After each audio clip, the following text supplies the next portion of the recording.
Inscreva-se e ative o sino. Valeu, tchau! Este caso ocorre em Singapura, em 2005. Uma jovem mulher ambiciosa desapareceu misteriosamente. Dias depois, seus restos mortais foram encontrados esquartejados em um rio. Conforme a polícia progredia na investigação, uma história perturbadora se revelava. Conheça Liu Hongmei. Li Yu nasceu em Changchun em 14 de setembro de 1982, sendo o terceiro de 4 filhos. Pouco se sabe sobre sua infância, pais e irmãos.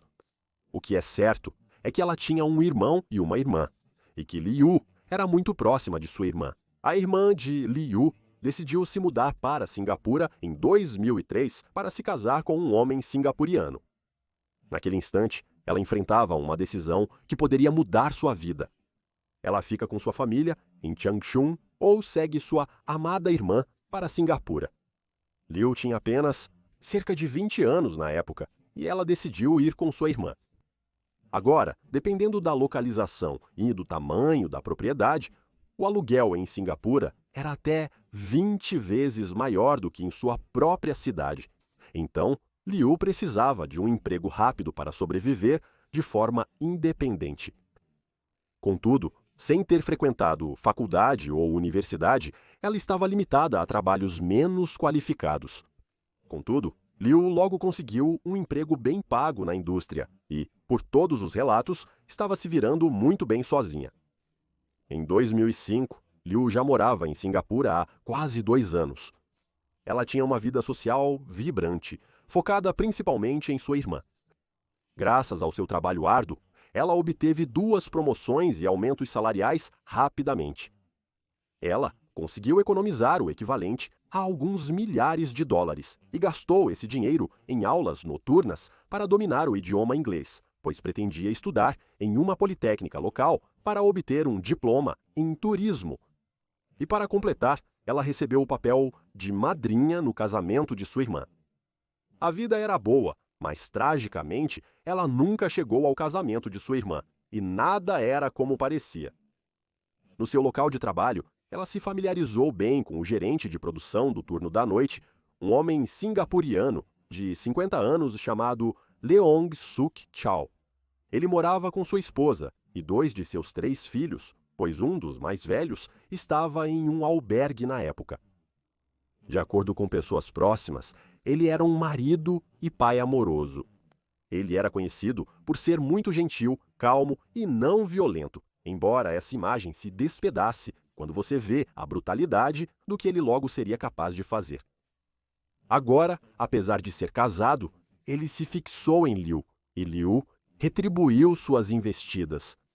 O relacionamento deles era um caso de amor secreto, que começou no chão da fábrica e depois levou para os quartos de hotel. Em 13 de junho de 2005, o casal se encontrou no Hotel 80 Yung Gold em Geylang, seu local habitual. Depois de se divertirem juntos, Liu decidiu tomar um banho.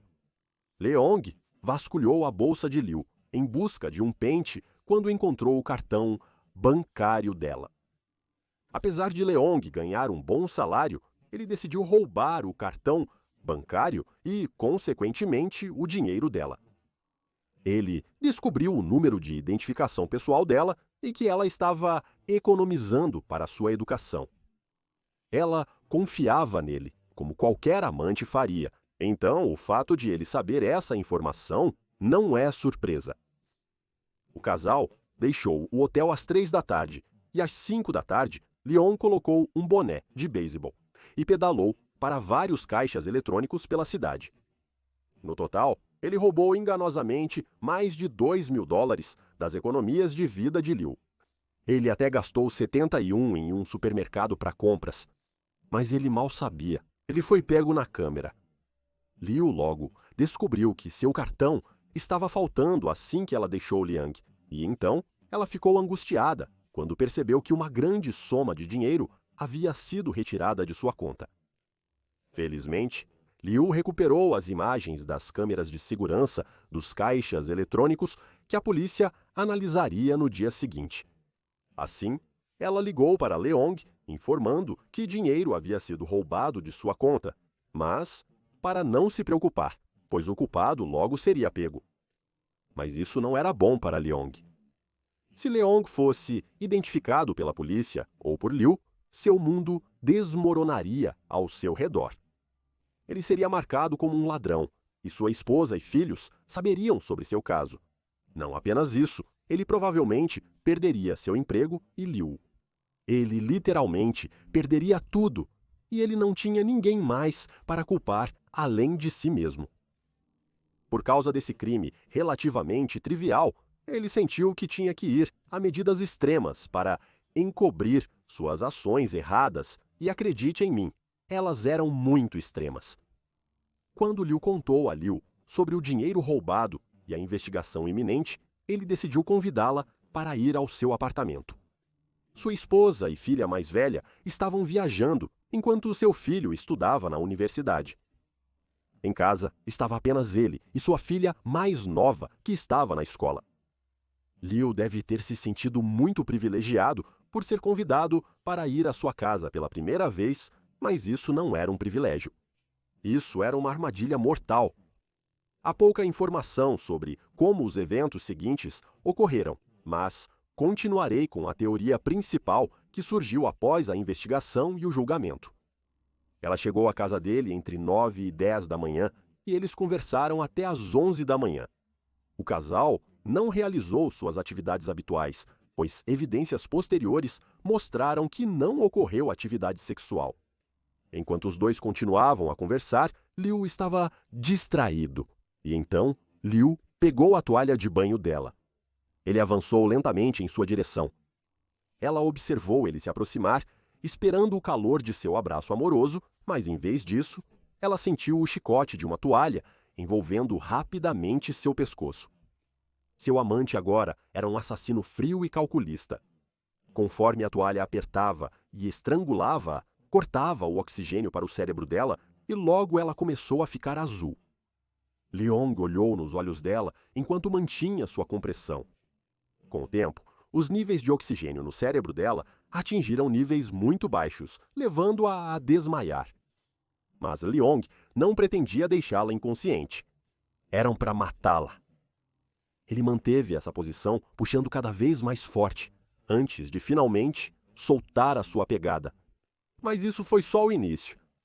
Sua filha mais nova logo voltaria da escola, e ele tinha que ir trabalhar às 7 da noite. Então, ele precisava se livrar do corpo, e tinha pouco tempo. Leong levou o corpo dela para o banheiro perto da cozinha e levou consigo um cutelo de açougueiro e um martelo de borracha. Leong começou a colocar cuidadosamente o cutelo sobre o tecido macio nas articulações das pernas. Com o cutelo no lugar, ele batia na parte de trás com o martelo de borracha.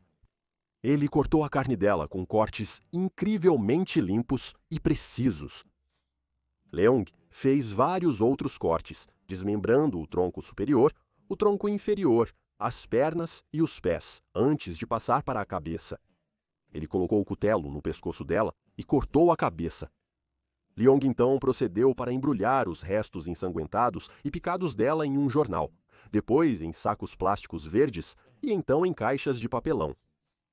Ele então carregou a bicicleta de seu filho com essas caixas e percorreu Singapura, descartando-as em diferentes partes do rio Kalang. Quando ele chegou em casa, antes do seu turno de trabalho, ele esfregou seus utensílios e o banheiro até ficarem brilhando, e então seguiu seu dia como se nada tivesse acontecido. Enquanto isso, Liu deveria estar no trabalho naquele dia, e normalmente ela fazia contato com sua irmã diariamente, mas ela não fez nenhuma das duas coisas na noite de 15 de junho de 2005. Isso era muito atípico de Liu. Sua irmã e alguém no trabalho de Liu a reportaram como desaparecida dentro de 24 horas, conforme instruído por ele. Apesar disso, a polícia não iniciou uma busca por pessoa desaparecida. No entanto, logo eles fariam, porque no dia 16 de junho de 2005, no dia seguinte ao assassinato, um limpador do rio Kalang estava retirando detritos da água. Ele viu uma caixa de papelão. O limpador ia pescar a caixa no rio e colocá-la no coletor de lixo, sem hesitação ou investigação. Mas, quando ele levantou a caixa de papelão encharcada, ela se desfez em suas mãos.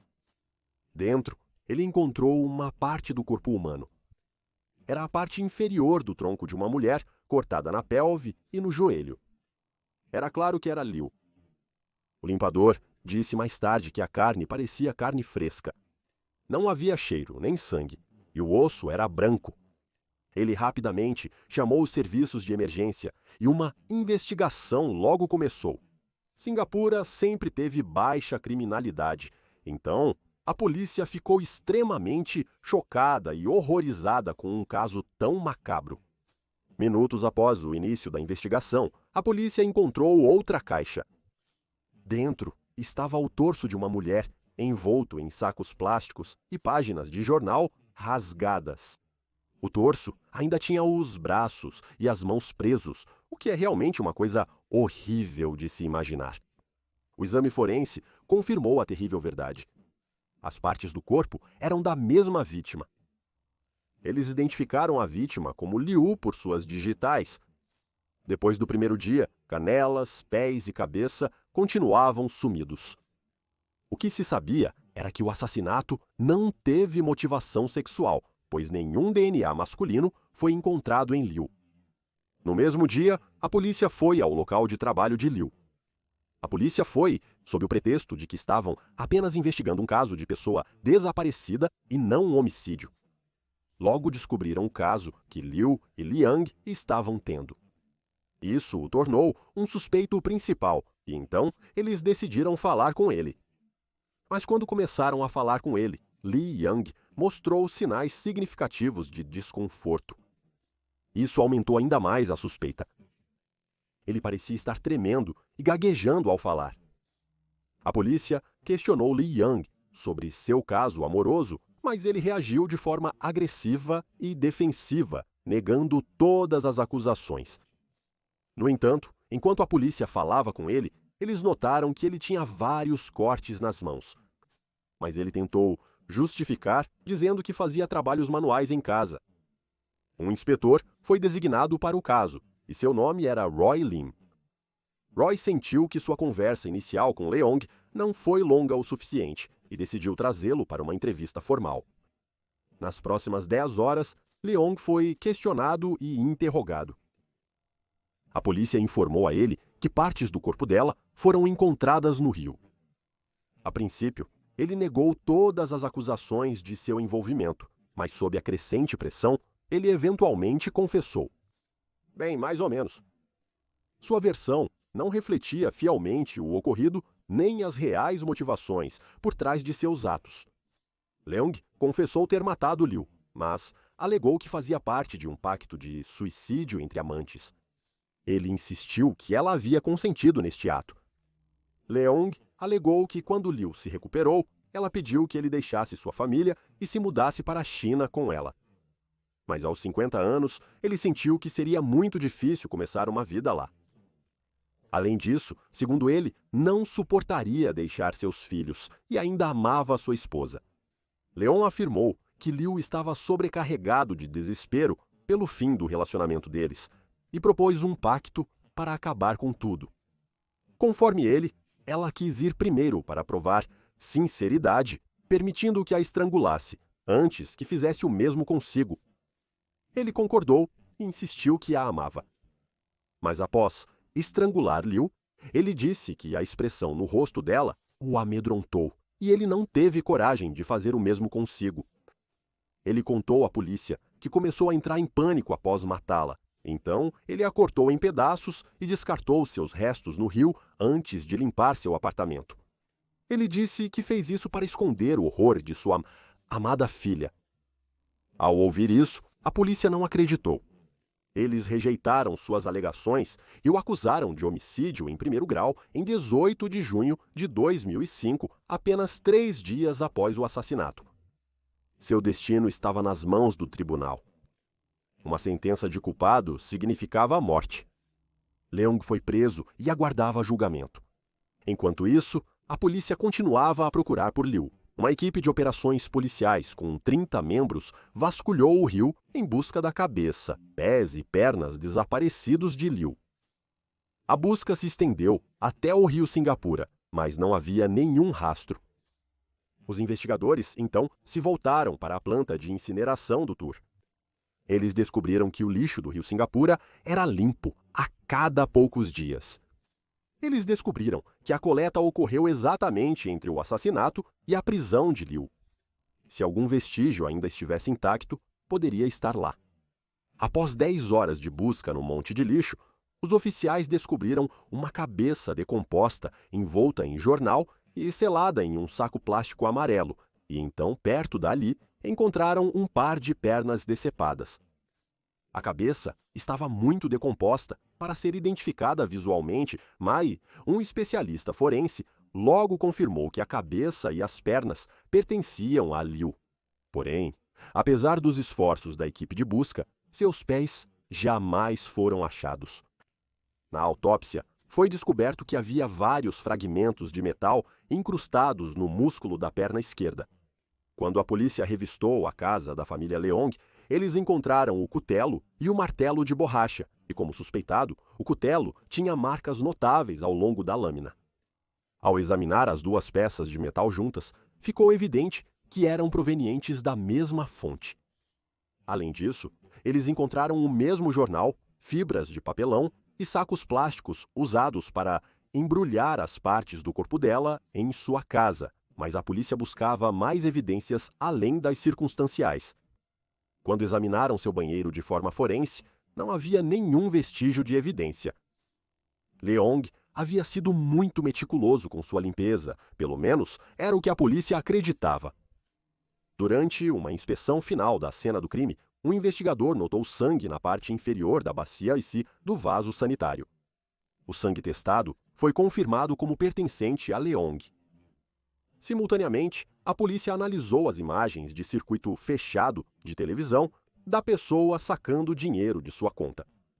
O homem tinha uma forte semelhança com Leung, mesmo com suas tentativas de se disfarçar. Quando confrontado, Leung negou o envolvimento. Ele então introduziu uma complicação inesperada. Ele tinha um irmão gêmeo idêntico. Isso era verdade. Então, a polícia precisava determinar se o gêmeo dele teve participação no crime. Isso também gerou um grande empecilho. Qualquer evidência genética ligando Leong ao assassinato seria inútil, já que seu gêmeo também teria o mesmo DNA. No entanto, seu irmão tinha um álibi sólido que o excluía.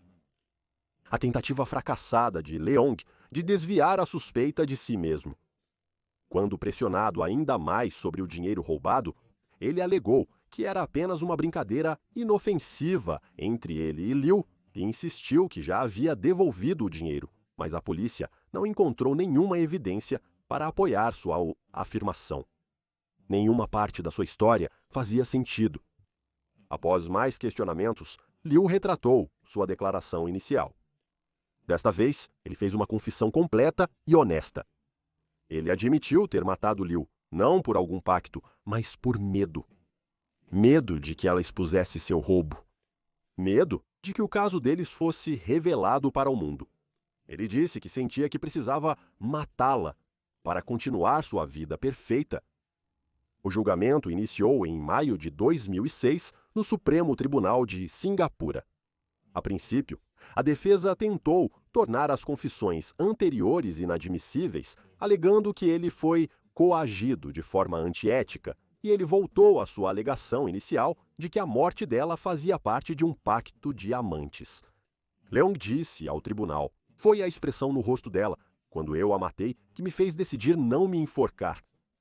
Ele visava uma condenação por homicídio culposo, que tinha uma pena máxima de apenas 10 anos. Isso permitiria que ele evitasse uma acusação de assassinato ou homicídio culposo. Sua equipe de defesa apoiou isso, já que não foram encontradas lesões defensivas e parecia que Liu não reagiu. No entanto, o juiz perguntou se ele poderia demonstrar o assassinato com seu advogado, da mesma maneira que fez com Liu. Quando Liu puxou a toalha em volta do pescoço de seu advogado, um sorriso estranho cruzou seu rosto. A visão disso enviou um arrepio pelo tribunal. Aquele sorriso aéreo pesou muito na decisão final. Em 19 de maio de 2006, após 16 dias, um veredicto foi alcançado. O tribunal rejeitou suas alegações e o condenou por assassinato. Leung foi condenado à morte. Leung fez várias tentativas de apelar contra sua condenação, todas sem sucesso. Sem opções legais restantes, a última esperança de Leung era um pedido de clemência ao presidente de Singapura, e no dia 28 de novembro de 2007, o presidente rejeitou seu pedido. Um mandado de morte foi emitido, marcando sua execução para 2 dias depois. Até agora, Leung não demonstrou remorso, segundo relatos. Ao amanhecer do dia 30 de novembro de 2007, Lee Yong foi enforcado na prisão aos 52 anos de idade. O assassinato teve um enorme impacto no país. Felizmente, o serviço funerário reconstruiu seus restos mutilados gratuitamente. Aqueles que trabalharam em seu funeral descreveram o caso como o mais angustiante que já lidaram. Seu caixão estava repleto de seus brinquedos, livros e roupas prediletos. Finalmente, o caixão de Liu foi coberto por 260 rosas e enviado para o crematório para o processamento do funeral. O funeral ocorreu em 11 de julho de 2005. O evento reuniu mais de 150 pessoas. Sua família lutou para comparecer, pois disseram que a dor era muito grande. Enquanto isso, a família de Liu ficou encarregada de juntar os pedaços. O homem em quem confiavam era um marido e um pai, mas agora ele era um assassino atrás das grades. A família foi marcada e ostracizada por seu crime. Eles se tornaram alvos, enquanto estranhos se reuniam do lado de fora de sua casa, gritando acusações e perturbando sua paz. Alguns até jogaram objetos neles. O assédio se espalhou e os vizinhos também sofreram. Sem escapatória, a família do perpetrador foi forçada a sair e ninguém queria comprar seu apartamento, pois um assassinato havia ocorrido lá. Eles foram forçados a vendê-lo de volta para o governo por quase nada, apenas para escapar. Este caso é considerado um dos mais terríveis na história de Singapura e é conhecido como o assassinato das partes do corpo do rio Kalang.